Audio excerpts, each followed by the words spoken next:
So, hello everyone. Good morning.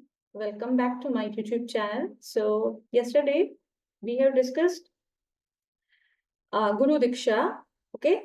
Now, today we are going to discuss about the Gyan Diksha and the Krishnattav Diksha. So, what is a Gyan Diksha? Gyan Diksha is an invocation ceremony that, that takes place at the first study day of all the students in the school and the university. Okay. So, for an example, like I took my first class in 1997 when I was 5 years old. Okay. You can tell me your year in the comment section. Okay. If you are also 1992 born like me, so I hope so.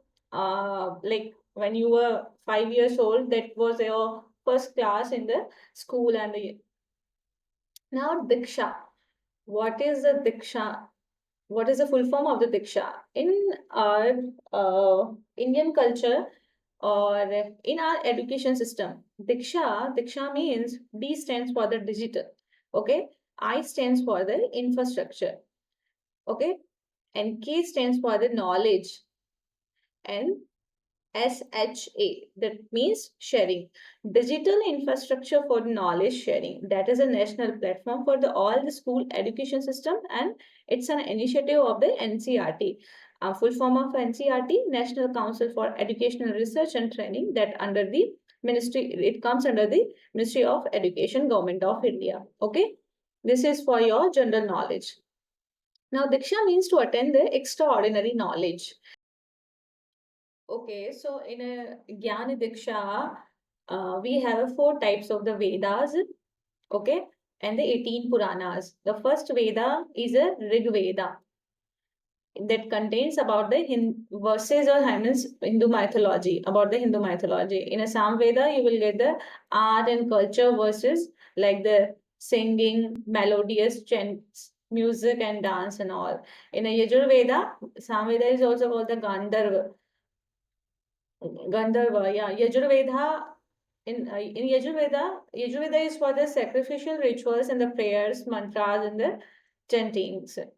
And Atharveda is related for the black magic and the charms and the science medicine verses. So if you are suffering with any such kind of a disease, so you can get rid of the mantras. Like for an example, nowadays like a Bageshwar Dham Pandit Dhirendra Shastri ji.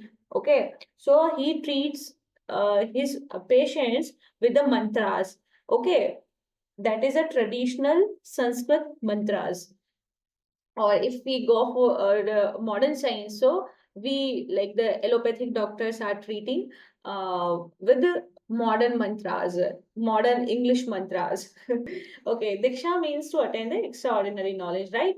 Now, in a Jnana Yoga, we have 18 Puranas, 18 texts that includes the Brahma Purana, Padma Purana, Vishnu Puran, Shiva Puran, Bhagavad Puran, Narada Puran, Markandeya Purana, Agni Purana, Bhavishya Purana, Brahmavivarta Purana, Linga Purana, Varaha Purana, Skanda Purana, Vaman, Kurma, Matsya, Garuda Purana, and the Brahmanda Purana.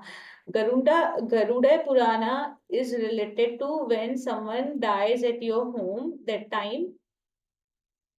So, Garuda Puran, when someone dies at your home, that time Garuda Purana reads and listen by all the family members. Otherwise, it is prohibited. Okay, why this is prohibited? Let me give an example. Uh, okay, right now, like you are having some kind of a pain in your body. Okay, so if you are having a pain, that means you need a painkiller or analgesic anti-inflammatory drugs, right? So you have to imagine that I'm giving you a analgesic or anti-inflammatory drug that is a COX-2 inhibitor. Okay, let me take an example of the itoricoxib. So what this drug will do, the mechanism of action of this drug, that it will block, it will release a certain chemical messengers that will be responsible for the pain or an inflammation. So when you take this, you will get rid of the pain. Similarly, when someone dies at your home, and that time when you hear this Garuda Purana, that will give you benefit. Otherwise, it will give a negative effect on your life. So please do not read in a normal ways, in normal days. Now these Puranas contains the encyclopedic information related to the many subjects. Encyclopedic information relating to the many subjects. So now let's discuss about the science is found in the multiple Puranas. Okay, like I have studied so many Puranas, so I'm telling my experience that you will get the information about the science and medicine, the Shiv Purana, in a Skanda Purana, that which contains the Agastya Samhita and also the Atharva Vedas. Okay, and obviously, if you have studied in the college, in a medical college, then you have studied so many books, anatomy, physio,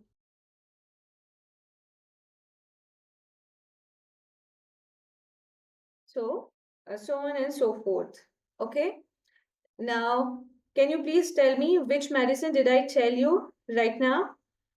That is a etoxy, etoricoxib. That is a etoricoxib. This is a NSAID, COX-2 inhibitor.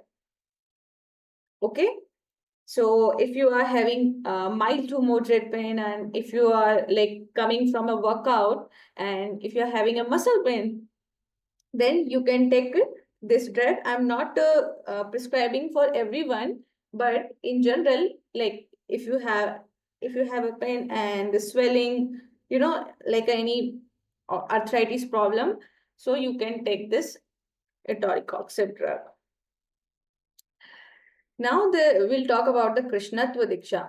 Krishnatva Diksha, that is called the Harinam Diksha, or the the Krishna Vishnu Diksha. Krishna Sharanam, Shri Krishna Sharanam Mama. So Krishna Diksha has a four regulative principles. First is a no meat eating, no non-vegetarian food, that includes the eggs, onions, and the garlic, and all type of the non-vegetarian food. Second is a not intoxications. No intoxication means which includes tea, no caffeine, coffee, alcohol, drugs, not medicinal drugs, but that is opium, codeine, that harmful drugs, and tobacco, and no illicit sex, no sex relations outside of marriage, no physical intimacy, no gambling. So you have to understand, if you want to take a Krishna Diksha, you have to avoid. So remember, if you want to take a Krishnatva Diksha, you have to avoid all these things. Oh, okay. Now, do you also think that like you are also a pseudo disciple like me? If you are also a pseudo disciple, so you can do comment in the comment section. Okay. And the other rules are like recitation of the Sampradaya mantra, at least 16 malas every day, 8 malas in the morning, and 8 rosary in the evening times, and 8 hours temple service. It's not possible. It was not possible for me like for a few years, because like I went for my studies outside now. That's why. Okay, now time to ask the question is, do you give 8 hour service in the temple? I do not give 8 hour service in the temple. Like in past, yeah, I have given, but not now. So answer is no, obviously. And I do not have time to give 8 hour service towards temple because of so many reasons. And some of you will say the body is our temple, right? Body is our temple, and where we go, we give our time to the God, because the scripture says that God is everywhere, omnipresent, all powerful, almighty God is everywhere, and he resides in the every living being, right? But we need to understand the rules and regulations of the scriptures for our Indian tradition, that says the temple authority discipline, that we in our sampradaya, in Vaishnava, we need to give the 8 hour service to the towards the temple. Okay, it's about all the four sampradayas, not particular Kumara sampradaya. So we can't get the spiritual liberation if you are not giving the 8 hour service towards the temple. So now let's talk about the four types of the Vaishnava sampradayas. So there are four acharyas in the Vaishnavism. Okay, So first Acharya is a Ramanujacharya, second is a Madhvacharya, third is a Vallabhacharya, and the fourth is a Nimbarkacharya. Okay, so the parampara, the tradition or lineage is like that. So the if you are a Ramanujacharya, or if you belong to uh, that Acharya, so your lineage is Sri Sampradaya. If you are associated with the Madhvacharya, that is a Scone temple. Okay, so the lineage is a Madhva Sampradaya. If you are associated with the Vallabhacharya or Vishnu Swami Acharya, that means your lineage is a Rudra Sampradaya. If you are a Nimbarkacharya or if you associated with the Nimbarka, that means your lineage is a Kumara Sampradaya. Okay, so if we talk about the deity installation, so in a Ramanujacharya, they install the Lakshmi Narayan together. Sorry.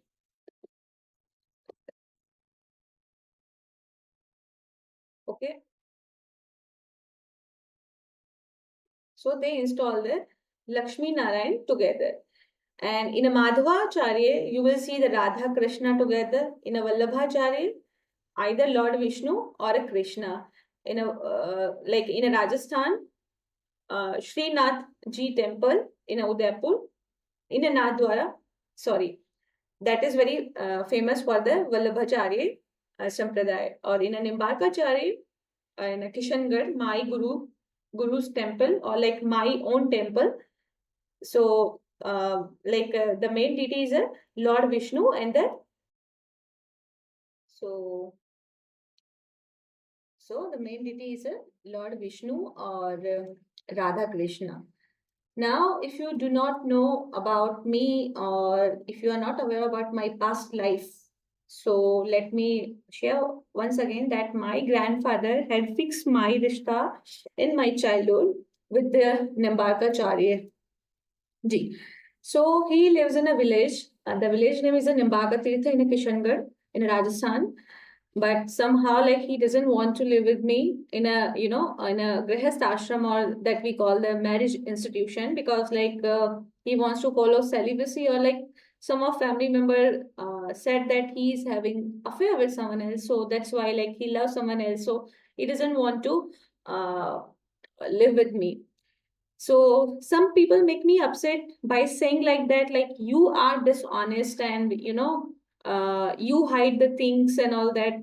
So let me clear one thing, that I'm not dishonest towards my spouse. Okay, he doesn't want to live with me, and he doesn't want to enter in the marriage institution. Okay, so I'm okay with that. It's fine. Like whenever I'll get married with someone else, so I'll definitely tell you guys, no, that I got married with someone else. But don't don't hurt me, or like don't say such things like that. You hide the things and you are dishonest. You are a cheater. Shame on you. Some people abuse me, so that's not a good thing. Okay, and like some of my students, my my colleagues, they also tease me like that, like you got married with someone else. If like, well, I'm when I'm with someone, it doesn't mean that he is my boyfriend, my husband, okay, friend. So please, it hurts me a lot. It's a grievous hurt. Okay. So please don't say me again that like I'm a cheater, or like I hide the things from you, from my close students or like close friends. Well, I'm the most eligible bachelor right now. Okay. And I'll get married very soon. Okay. When I'll get the right partner for me. And but first you tell me that where I will keep my husband if I get married. See, I do not have my own house. I live in my daddy's house. I don't have my own car. I drive my daddy's car. Okay. If he will talk about the right to equality, where I will say to him, tell me no in the comment section. In a openly, in a public, say, tell my friends, my students, where I will keep my husband if he talks about the right to equality. If he's gonna say like me, I have a such kind of a prosperity or such kind of amount in my bank. Do you have? Okay, so that's why I'm not getting married with someone. So this was a story about my the past life. Okay, and whenever I will get married, I will invite you. I will tell you guys. Okay, so it's about the past karmas, past life. So like my my grandfather, my dadu is watching me from heaven, like what I'm doing, he knows everything. Like he told me about my past life, that I was a thief in my past life, chore. I had my team involved in this profession. So like,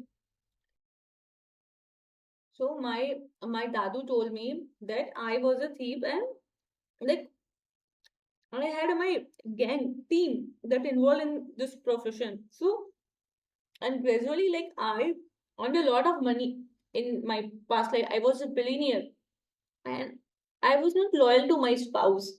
I was, I had a extramarital affairs in my past life, because like you can understand, I'm born in a Rohini nakshatra. So Lord Shri Krishna was born in a Rohini nakshatra. So Lord Krishna had so many relationship. He loves Radha, but he had a relationship with Meera, Rukmani, Satyabhama, and so many girls. So he said that the effect of your past deeds in the present life. That's why, like, yeah, you are having some difficulties in your marriage life and all that. He has gone, but like he gave me so sufferings right now, but it's okay. My intention is not to hurt anybody's feeling, but I'm just sharing my life incidents. So please, if there is anyone who can can someone free can someone free me from this curse if I am cursed by someone? Please bless me if you are elder than me, if you are a very Satpurush or a divine Devi. Next, let me tell you about the acharyas. So let's come back to the topic. So rules for the monks, in the sense they never get married, they follow celibacy and they remain ascetic life, means no sex, no wife, no defamation. Okay, and if they enter in the householder in the grihast ashram, in the marriage institution, they can make relation with wife only. Okay, so they enter in the marriage institution and they can make relation with wife only. Do you want to get married? If yes, you can find a life partner. I'm also specialized in that. And if not, then you should focus on your work only, like me. Focus on the prosperity, focus on the wealth, focus on the materialistic gains of our nation. How we can how we can improve our nation, for the growth and the sustainability growth. Yes, the meaning of the past life karma, all our past karmas are like your thoughts, words, and actions. It's like an enormous bank account that we are constantly adding to our withdrawing the good sins and the bad sins, and just like a real bank account of the God. Okay, so it's about your thoughts, words, and the actions. Now, how will you know that about your past life? So, let me tell you about my secret. So you can know about your past life or someone's past life about the with the numerology, astrology, and the medicine. The trifactors work that can predict your past life. So let me make a past life of my date of birth. How to calculate the past life number, right? So you have to calculate the life path number plus soul number. Okay, life path, that's your master number plus soul number. So my life path number is a 3, the total of my complete date of birth in a single digit, and the soul number is total of vowels. If you remember the numerology course, okay, so if you do the total, that comes the 5. And if you remember the Pythagorean table, okay, you have to learn that table. So 5,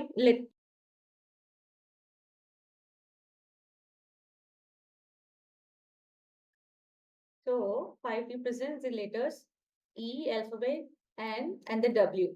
So there might be possible that I had a relationship with E alphabet, N alphabet, and W alphabet. Like there might be my, mother, father, sister, my husband, and my friends, anyone. Now let's take some few examples. Let me take a billionaire's example, Mr. Kavin Mittal. Okay, so his date of birth is a 30 August 1987. So if we do the total in a single digit, it comes the 9. The life path or the master number is a 9, and the soul number we have to count the vowels of the name. Okay, so A is 9. Sorry, A is a 1 and the I is a 9. So if we do the total of both, that comes 10. And again, in one digit, it's a 1. So means the past life number is a 1. And if you remember the Pytho table, that one letter represent the alphabet A, alphabet J, and alphabet S. That means that this person had a relationship with letter A, J, and S. S, like the alphabet's letter might be their father, sister, brother, wife, anyone, girlfriend, partner. Now let's take some examples more. IPS Sachin Atulkar sir. So his date of birth is a 8th August 1984. Okay. So if we do the total of the complete date of birth, it comes 2. And soul number, you have to count the vowels. So if you count, A represent the 1 and I represent the 9. So 1 plus 9 is 10, again 1. And we have to do the total. Yeah, I forgot. We have to do the total life plus soul. That means so past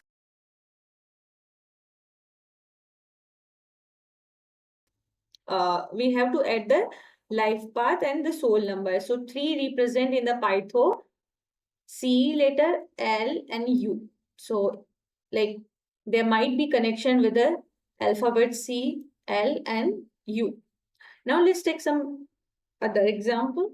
Kangana Man, Kangana Ranaut. She is a very beautiful actress. So her date of birth is a 23 March 1986. Okay, so total uh, date of birth is a life path number 5. And if we talk about the soul number, we need to count the vowels. So let me count A and A. That is a 1 and 1, 2.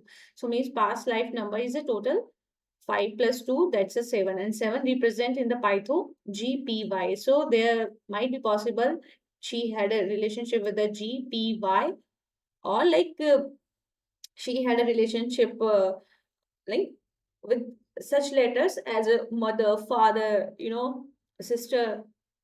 Now let's take some examples of the Chirag Paswan. He is a good politician, so I'm giving you no every type of example: politician, a Bollywood actress, and a police officer, and a businessman. Okay, so I'm giving you 4 types of the examples here. So Chirag Paswan, his date of birth 31st October 1982. So total is a 7. Soul number is, you have to count again total vowels of name. That comes, 1 means 7 plus 1. Past life number is a 8. And 8 in the Pytho, that is a letter H, Q, J. So you can predict the.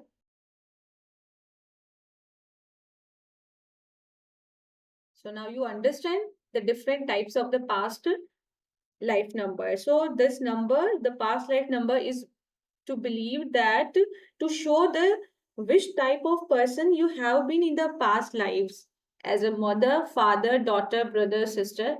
It can be anyone. Okay, so you can find out very quickly about the past life of a person with the help of the numerology or with this course. So thank you so much for watching this video. I hope you get the useful knowledge from this presentation. Good luck. We'll meet tomorrow with the next topic. Okay.